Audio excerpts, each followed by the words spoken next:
Sziasztok, Gábor vagyok, a P50-es Trabantomat szeretném bemutatni, ami 61-es évjáratú.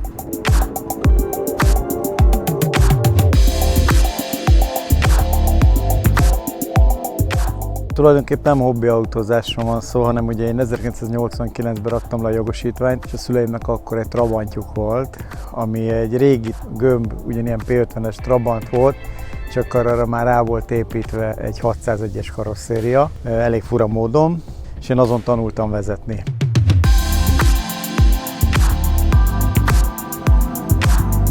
A vizsgáimat is egy ugyanilyen Trabanthoz hasonló kormányváltós autó raktam le, az egy Warburg 353-as volt. És valahogy ugye a szívemhez nőtt a Trabant, főleg úgy, hogy a Trabanttal mi voltunk Jugoszláviába, jártuk az országot, a szüleimmel voltam vele Ausztriában, mikor az a nagy tévévásárlási láz volt. Hátsó ülésen ülve ültem egy nagy doboz tévé mellett, mire hazaértünk, 20 órát álltunk a határon. És valahogy mindig ugye a Trabant ott volt a szívem csücskébe, miután az embernek voltak különböző autói. Az élet utána úgy hozta, hogy mindig keresgéltem, hogy egy Trabantot szeretnék én is majd magamnak tudni. 7 évvel ezelőtt rátaláltam a neten erre a Trabantra, ezt árulták Zalakaroson, egy úriember. Az előző tulajdonosa, akitől én megvettem, ő a második tulajdonosa volt ennek az autónak, harmadik tulajdonosa vagyok, szinte 90%-os állapotban volt már akkor az autó. Megtetszett, megbeszéltünk, lementem, megnéztem, saját lábán hazahoztam. Utána még egy-két ráncfelrollást, amit kellett, én megcsináltam rajta.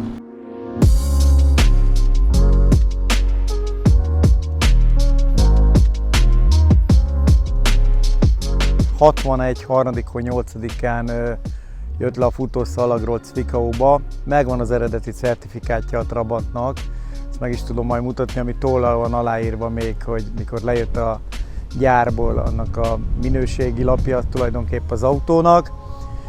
Utána az egy úriemberé volt Magyarországon, aki 20 évig használta az autót, majd 20 év után az autó állt 20 évet egy fészerben. A fészerből vette meg ez az úriember, akitől én megvettem. Ő felújította szinte 90%-os állapotba, leműszakiztatta, tehát lehetett járni az autóval. Volt még egy-két dolog rajta, amit javítani vagy meg kellett csinálni, azokat megcsináltuk.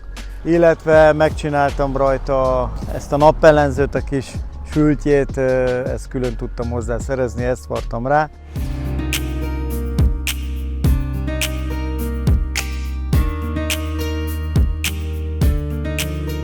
P50-es előtt voltak a P70-es Trabantok, P70-es után jöttek a P50-esek, a P50-esből is két típus volt. Ez az P51-es, ez az első típus volt, ezt 61-ben gyártották pontosan. És utána volt változtatás, aztán utána jöttek már ugye az 500, 600, 601. P70-es az még ugye favázon volt állítólag az alja, abból nagyon kevés is van talán az országban. P50-es, az ugye ez az első típus, ez tényleg egy nagyon alaptípus, egy 20 lóerős kis autó. Aztán utána a P50-esben is volt már változás, hogy az oldalán máshogy volt a csík, egy kis design történt rajta. És utána ugye jött a változás, a 600-as az meg már teljesen egy kicsit dobozosabb alkat, nem ilyen kerekített formás, de azt sokkal többen ismerik, hiszen az rengeteg futott az utakon.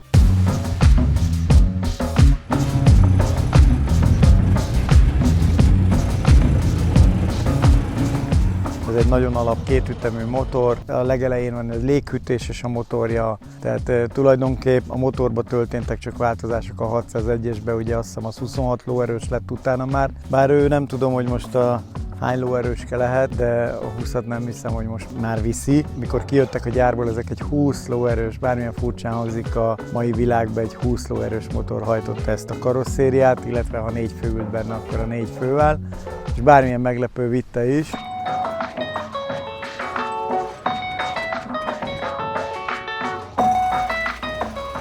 Trabantnál nagy előny volt, mellette szólt, vannak barátaim, akiknek vannak ugyanilyen régi autók, nem Trabant, hanem Skodából a régi 1000-es, Warburg régi, ugye azok vízhűtésesek, tehát azért egy kicsit arra jobban kell figyelni, vigyázni, hiszen bármikor lehet olyan, hogy a vízpumpa vagy bármi elromlik, akkor abból komolyabb probléma lehet a motorral. A Trabantnál ilyen nincs, hiszen léghűtéses. Itt a töltés, ami nagyon fontos. Régen, hogy mondták klasszikusan, egy 10-es, 13-as kulcs csavarhúzó, és a Trabanttal el lehet jutni bárhova.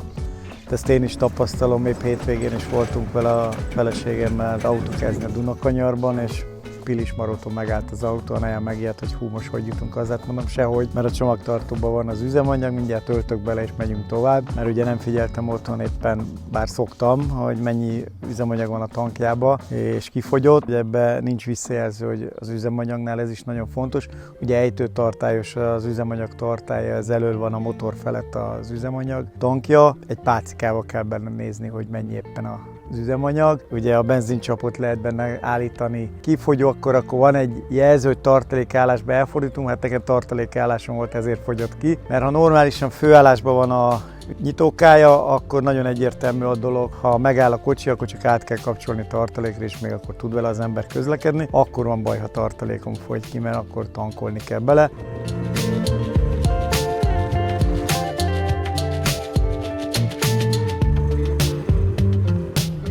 Az üzemanyagot én szoktam belekeverni, hiszen még régen volt, most már nincsenek a kuton keverék üzemanyagok. Én ezt általában az autót októberben le szoktam rakni, és addig nem használom, amíg nincs jó idő, esőben, nyírkos időben nem nagyon használom, leponyvázva áll a garázsba egész télbe. Mikor előveszem tavasszal, az első tankba mindig általában 1,33-as keveréket szoktam rakni. Minőségi olajból adom az üzemanyaghoz ezt az 1 litert. Ugye a 33-as keverék az azt kell tudni, hogy 33 liter benzin, 1 liter olaj, majd ha az a tank kifogy, onnantól kezdve már 1,40-essel szoktam vele járni, de az elsőnél nem árt, hogyha mikor ősz után újra előveszem, egy kicsit több kenést kapjon a motor, illetve van, hogy azért kitakarítom a karburátorát egy kicsit, de nem jellemző, hála Isten, hogy ilyen probléma lenne vele.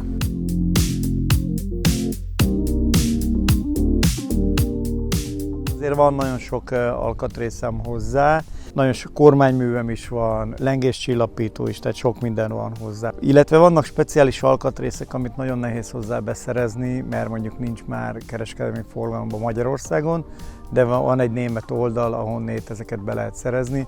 Csak ugye Németországból, ha rendeli az ember, az egy kicsit borsosabb ára van. Például most műszakira, hogy fog menni, Németországból fogok hozzárendelni fékmunkahengereket erről az oldalról, mert onnét lehet rendelni, ott egy utángyártott, teljesen normális, hiszen azért azok elhasználódnak a karmantyúk, tehát azért erre azért figyelni kell, és ma ahhoz, hogy átmenjen a műszakin, azért a megfelelő fékhatáshoz oda a megfelelő munkahenger kell.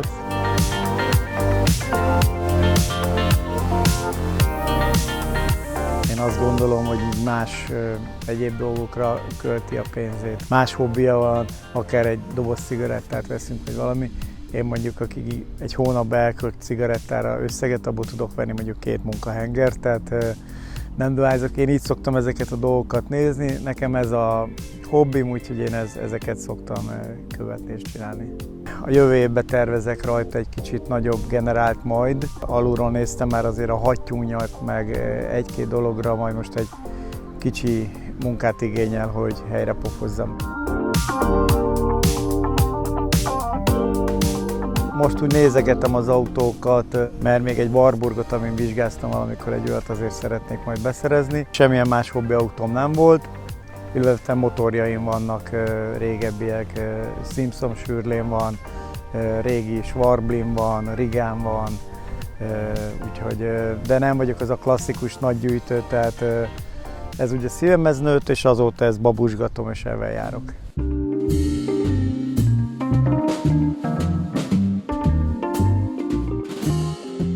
Találkozóra nem jártam még vele, nem szoktam járni, ennek nagyon egyszerű a magyarázata. A munkám miatt nekem erre nem volt időm, FIFA játékvezető voltam, és minden hétvégén foglalt volt, tehát időm nem volt, hogy én hétvégén találkozókra járjak. Általában a neten fent vagyok az ilyen oldalakon, majdnem mindegyiknél, ahova lehetett beléptem. Úgy szoktam találkozóra járni, Esztergombban szokott lenni egy ilyen járműbőrze kiállításról, ilyen régi motorok, kerékpárok, autók szoktak lenni kiállítva a Suzuki szervezésében, illetve a Neusser kerékpárgyárnak a szervezésében. Oda leszoktam vinni, ott ki szokott lenni állítva az autó mindig, de azon kívül máshol én még nem mentem vele időhiány miatt.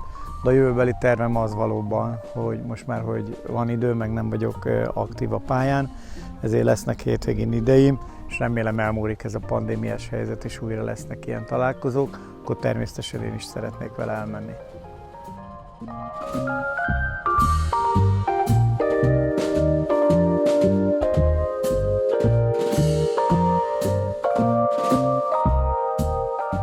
ECDH. Mindenünk az autód.